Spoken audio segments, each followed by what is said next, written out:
Okay, welcome everyone to my presentation on autism in our schools, which is a presentation to bring awareness to autism and children who have autism and how we can better support children who have autism. So, what is autism? Autism, the definition. So, autism looks different for everyone. It's not uniform and it manifests differently in every individual child.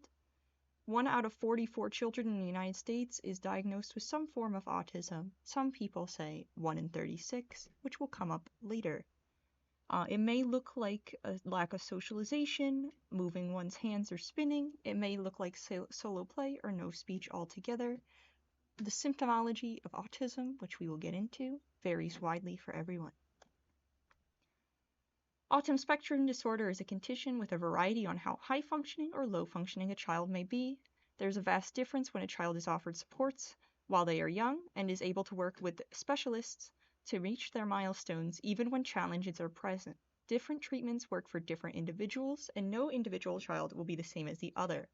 Children with autism vary widely on what happens when they are reaching these developmental milestones, and this is often the first clue to a parent that something might be different with their child than usual development. Greta Thunberg, who is an environmental activist as well as one of the most famous people in this regard, talks about how she has Asperger's syndrome in this quote below, and that it means she's different from the norm, and given the right circumstances, being different is a superpower. And I felt that was really impactful, as she has stated in the past that her ability to speak up for change and what she so strongly believes in also comes from a deep sense of being able to speak up for what's right, regardless of what others think about it. And she's absolutely right that it can be a superpower. So 2.7% of children, or 1 in 36 children, or 1 in 44, depending on what research you look at, was found by the CDC to have autism within the United States as of 2020. This historic number is across all groups where advocacy for testing, education across races and ethnicities is being heard and catered to. Statistically, in the past, research has found that there are different families who do not get the same amount of outreach and support for their children that may have autism, and that is something that we will address later when we look at the statistics. But autism is equally likely across all groups, but some groups are underrepresented due to a lack of access to testing. What this means is that individuals with more money, higher socioeconomic status, are able to reach these resources faster and with more understanding as they have the time to devote to this subject. So what this is the Individuals with Disabilities Education Act, which I've cited New Jersey law, as we are in New Jersey, and this law protects students with autism so that they are able to experience the least restricted environment in school so that they have the greatest opportunity to interact, learn with their peers, and partake in general education curriculum. They say that socializing amongst peers who do not have autism as well as peers with autism helps, as they are able to understand social cues better depending on how high functioning they are, as well as gain different perspectives and influences in their social sphere. This law mandates support in the classroom, such as teachers' aides, special education programming, and to help support students with disabilities of all types to engage in general education curriculum. This is very important, as we do not want our students to fall behind on what they need to know solely because they have autism. Autism is not the end-all be-all for not performing well in a classroom. Many students with autism have a variety of strengths and should be offered the same opportunities as their other classmates. Furthermore, it also mentions that consultation is necessary to better work for the student and that personnel adhere to the student's IEPs and 504 plans. Not every student with autism may have an IEP or a 504 plan, but many do, and many find that accommodations with IEPs is helpful for their learning and their understanding as they continue to move forth in their education. So the incidence of autism. Autism is being diagnosed more in recent years than previous awareness spreads for it. Autism is a spectrum, So, as mentioned earlier, people have traits of varying degrees that indicate autism. Colleges are including special education classes within their undergraduate degrees in sociology and psychology so that autism and other mental health related needs are addressed and understood. This is vital. This is vital for all of us as school counselors. This is vital for teachers. This is vital for administration, for doctors. It is necessary that we normalize, understand, and accommodate mental health needs, and that we understand why certain behaviors may be happening. So, as mentioned earlier, the CDC says as of 2020 that 1 in 36 children have autism. The CDC also says that it's 4 times as common in boys than girls, and that autism spectrum disorder occurs in all racial, ethnic, and socioeconomic groups. This is true, and we'll bring this up later when we talk about the prevalence of this. However, girls with autism struggle to get diagnosed at times, depending on what cues are being brought up. There is no real cause of ASD other than what we can guess. So there's genes and environmental aspects that may affect development in ways that could lead to autism spectrum disorder, which is what the National Mental Health Institute says.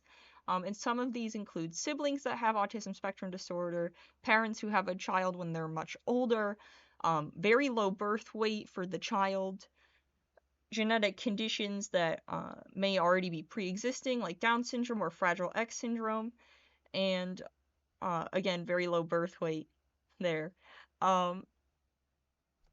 Some early signs of autism are lack of smiling by the age of 6 months, lack of one-word communications by a 1.5-year-old, no babbling, pointing, or meaningful gestures by 1 year, no two-word phrases by a 2-year-old, poor eye contact, unresponsiveness to their parents, an unusually strong attachment to one particular object, subject, show, toy. That can be like spinning, that can be blocks, that can be trucks, that can be Paw Patrol, whatever it may be. A particularly strong attachment is usually an early warning sign. Here's some graphics on the early signs of autism, and some of them include like a lack of socialization as they prefer to play alone, issues with communicating with their parents, being unresponsive, going into hysterics, having an aversion to touching, recklessness, impulsiveness, avoiding safety signs, and being uncaring towards dangers, sensitive to loud noises, tiptoeing when they walk, and delayed speech. Other signs may be hyperactivity, being alone, delayed speech development, rejecting cuddles, and not sleeping well.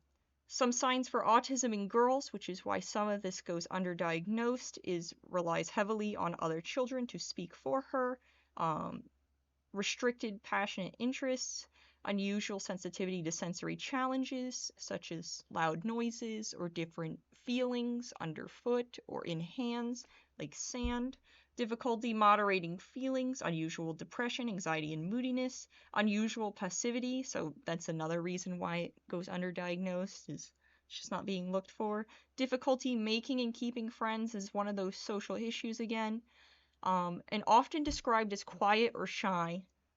Girls sometimes are diagnosed later than boys because they are deemed as quiet or shy. Another one that was not brought up earlier was epileptic seizures, which was a new fact to me. However, there are definitely some issues with sensitivities or potential overstimulation, so that does not surprise me. Some symptomology continued is repetitive behaviors, repeating words, which is called echolalia. I'm sorry.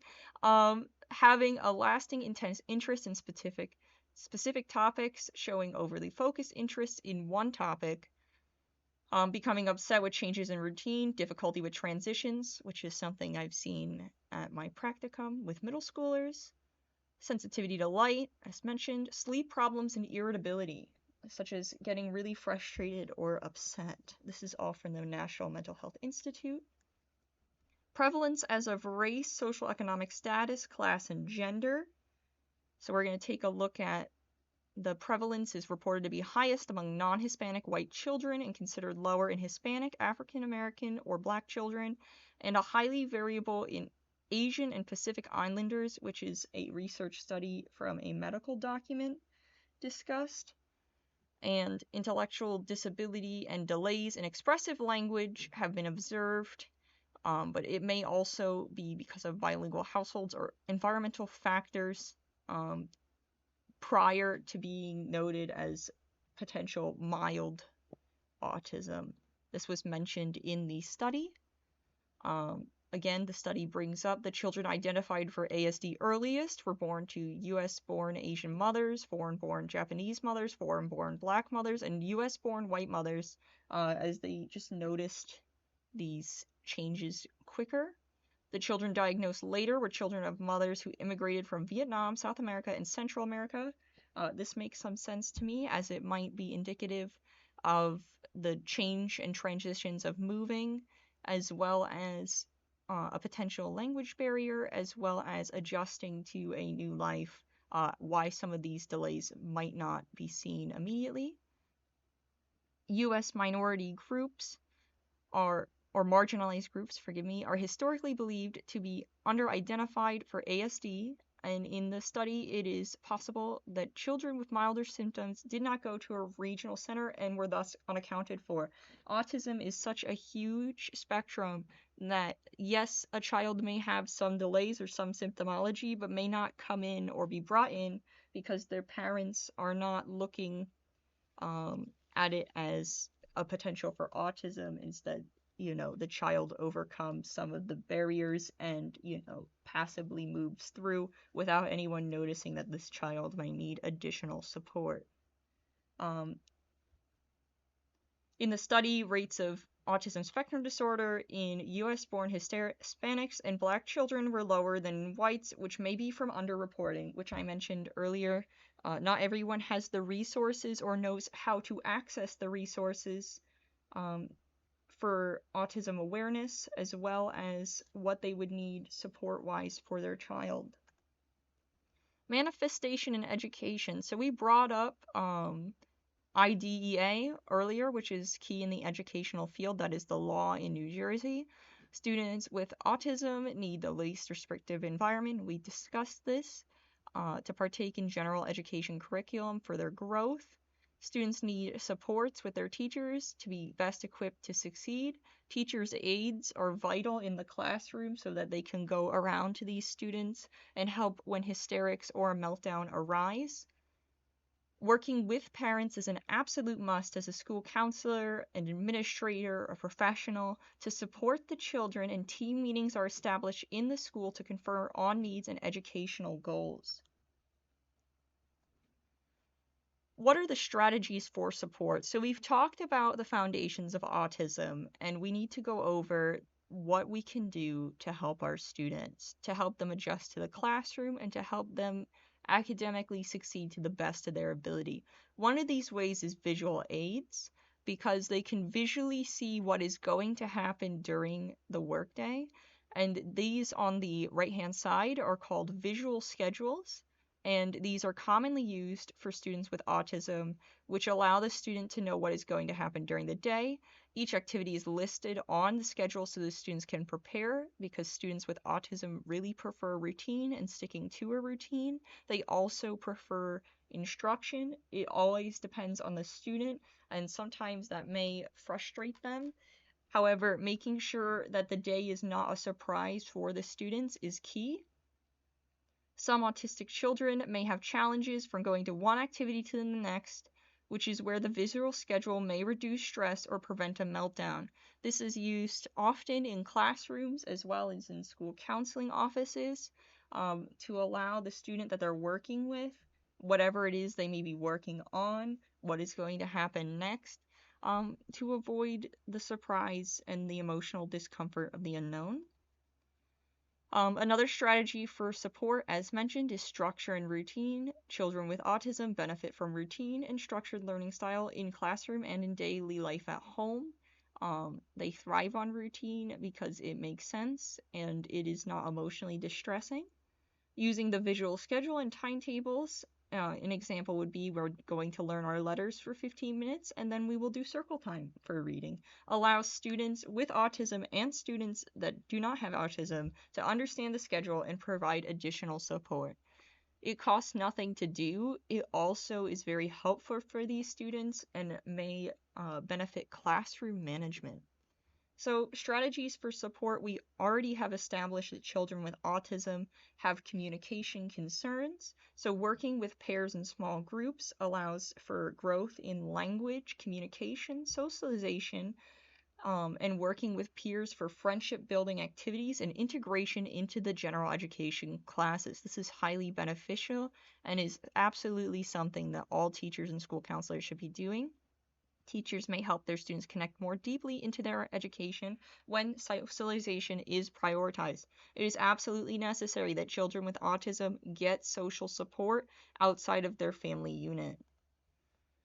Strategies for support is the teacher's aid and support, which is the law that I mentioned earlier, the IDEA law. Aids and services are provided in the general education classroom to enable students who have disabilities to be educated with their peers as much as possible. They may need to go outside for speech therapy to a different classroom, or they may have certain classes that they have additional supports in, but they are receiving the same general education that their peers receive. Data is collected on the effectiveness of the IEP, the student's placement, and that is helpful for navigating educational goals for students with autism with both the child and their family. One of the strategies for support that I have witnessed at my practicum is sensory bins and fidget toys. What this can look like is a box with sand and some rakes for a Zen garden. It can look like a box of rice with some sand toys where they could get their hands in there. Some students may not like that sensory experience, but others may find it calming. On the bottom, on the left-hand side, is an array of fidget toys. The lime green one is called a poppet. The ones that look like propellers are fidget spinners, a slinky, a Rubik's Cube. These things keep their mind busy while they're in session and can also prevent a meltdown as well as emotional distress. They often find it comforting to engage with these toys and materials while you're engaging with them, and it may also be used as a positive reinforcement for ABA, which I will bring up shortly. This is a video on why autism language matters, and we are going to discuss with this young man who has autism and talks about his experience with language and how we should use better language to support our students and not bring them down. Hi everyone, Paul Mikulev here from Autism Explained. Today I wanted to talk about a really important issue that comes up a lot in my work, and it's around the language we use around autism. So there is a very, very good reason why leading voices all over the world are switching to more positive, strength-based language. And so I hope to explain some of those reasons in this video so that it makes sense to you. So firstly, to give you some background, through my work on my blog, Asperger's from the Inside, I get a lot of messages from adults who are just now realizing much later in life that they're on the spectrum. And the overarching thing that they virtually all say in their story is something along the lines of, I thought I was broken. I thought I was defective. I thought I couldn't do anything right. I was having all of these issues. And now I've got this label of autism, and now I can find people that I connect with. I got a reason for all of my differences, and things are starting to get better now. So imagine for a second that you are thinking that it's because you are broken that you're having all of these issues in life. The reason I have no friends is because I'm broken, and that's the reason that no one in their right mind would want to associate with me. That's the reason I can't hold down the job. That's the reason I can't manage my life, because there's something fundamentally wrong with me and there's nothing I can do about it. And where do people get these kind of ideas from? Well, if you think about it, a lot of us go through the saga of trying to get an accurate diagnosis label. And especially if you're younger, that can look like your parents dragging you around from doctor to doctor, or even later in life being shuffled from specialist to specialist. And they all ask the same question, essentially, what's wrong with you? They ask the question, what's wrong with you? And we're trying to find out what's wrong with you so we can give it a label.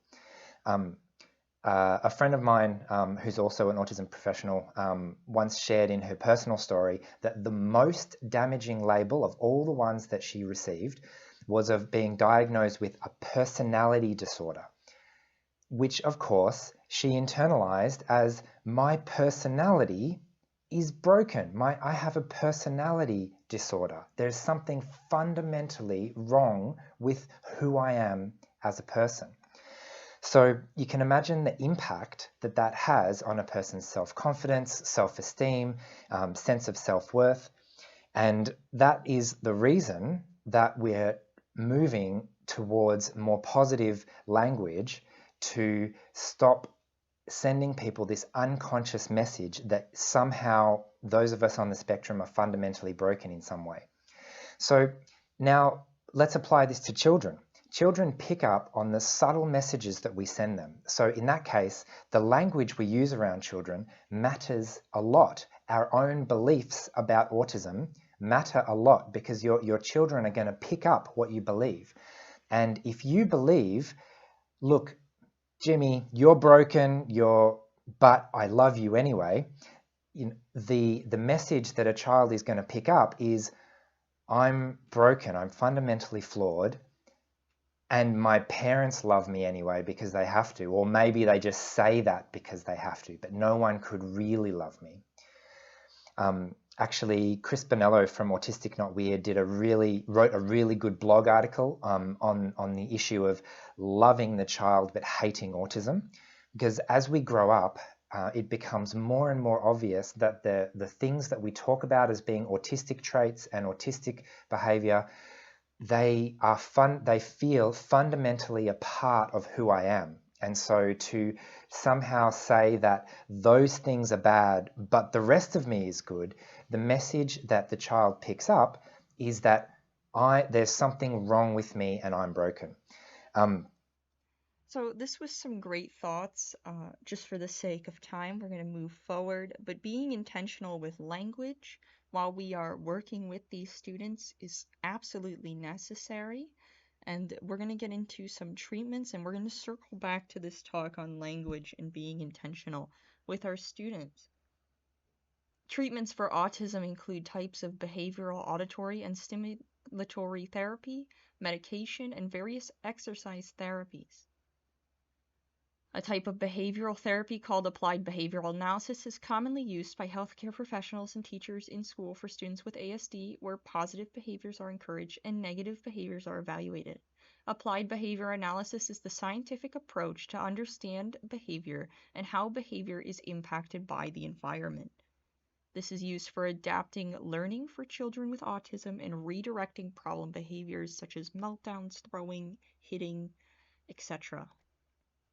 So applied behavior analysis is a flexible treatment style. It is adaptable to unique needs. It is provided at home, school, and community outreach programs.